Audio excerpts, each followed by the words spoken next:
Abantu benshi bahura n'ikibazo cyo kubyuka nijoro inshuro irenze imwe bagiye kwihagarika, ariko se uratekereza ibi bintu bisanzwe?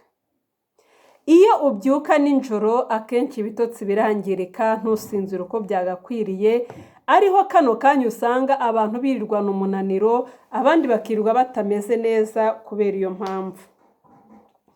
Aka kanya rero tugiye kurebera hamwe ibintu ushobora gukora bikagufasha kwirinda kubyuka nijoro, cyangwa se ibyo wakwirinda gukora bikagufasha kuryama ugasinzira neza. Ikaze rero hamwe na muganga Theophila, wumve wige usobanukirwe.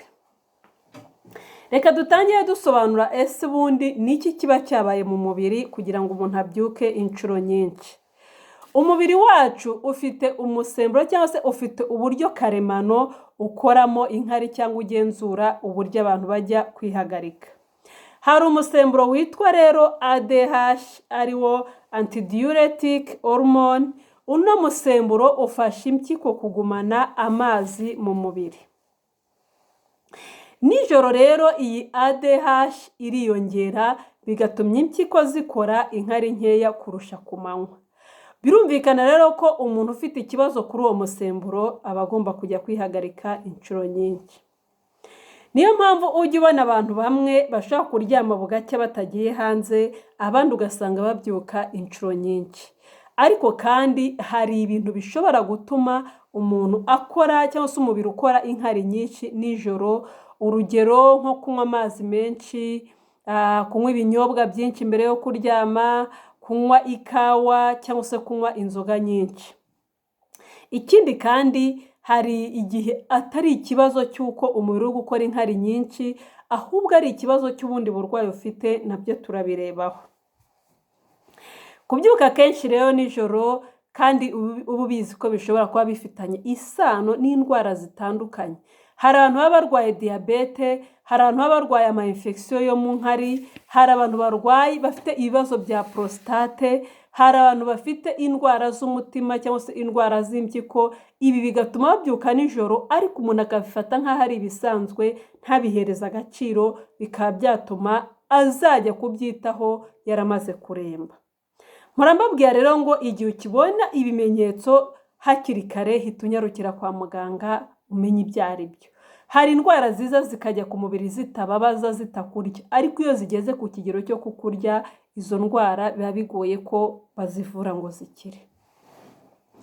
Reka turebe rero ibintu bitanu ushobora gukora bikagufasha kugabanya kujya kwihagarika nijoro. Ikintu cya mbere ni ukunywa amazi ahagije ku manywa, ukirinda kuyanywa nimugoroba ugiye kuryama, mbere ho amasaha 2 amazi ukayareka. Icya kabiri ni ukugabanya ibinyobwa birimo ikawa, cyane cyane mu masaha ya nimugoroba. Icya gatatu, niba unywa inzoga, umenye ko inzoga zishobora gutuma ubura ibitotsi cyangwa se zishobora kwangiza ibitotsi byawe, kuko bituma umubiri ukora inkari nyinshi, ukabyuka inshuro nyinshi ugiye kwihagarika. Icya kane ni uko jya kwihagarika mbere yo kuryama. Nimba ugiye kujya kuryama, banza uvide uruhago ukuremo inkari zirimo, uryame usinzire neza nta bikubangamiye. Icya gatanu, jya kwihagarika, niba amaguru abyimba, hari abantu bagira n'ibimenyetso byo kubyimba ibirenge, abandi bakagira ibimenyetso byo kubyimba mu maso. Niba wibonaho ibi bimenyetso, jya kwisuzumisha izindi ndwara hakiri kare. Ku bantu bamwe rero bagira ibibazo byo kubyimba, akenshi nijoro umubiri ukoresha y'amazi, bigatuma umuntu ajya kwihagarika inshuro nyinshi. Niyo mpamvu rero tugusaba kwisuzumisha kenshi, ukareba niba impamvu uri kwihagarika atari ubundi burwayi burimo. Niba wihagarika inshuro nyinshi rero, bikaba biherekezwa no kubabara mu nda, kubabara igihe wihagarika, kugira inyota nyinshi, kugira inkari nyinshi cyane ku manywa, urumva kwihagarika inshuro nyinshi ku manywa, akenshi usanga ari ibibazo by'uburwayi bukomeye. Jya kwa muganga bagusuzume umenye ibyo ari byo. Igikenewe cyane ntago ari uko umubiri uwuha amazi ahagije, ntago ari uko umubiri ukora inkari zihagije, ahubwo igikenewe ni uko wowe umubiri uwuha amazi ahagije, cyane cyane ukayawuha ku manywa, nijoro ukaryama ukaruhuka.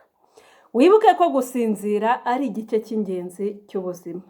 Komeza ubane natwe rero, dukomeze twubake ubuzima buzira indwara, dukomeze twige dusobanukirwe hamwe na muganga Theophile.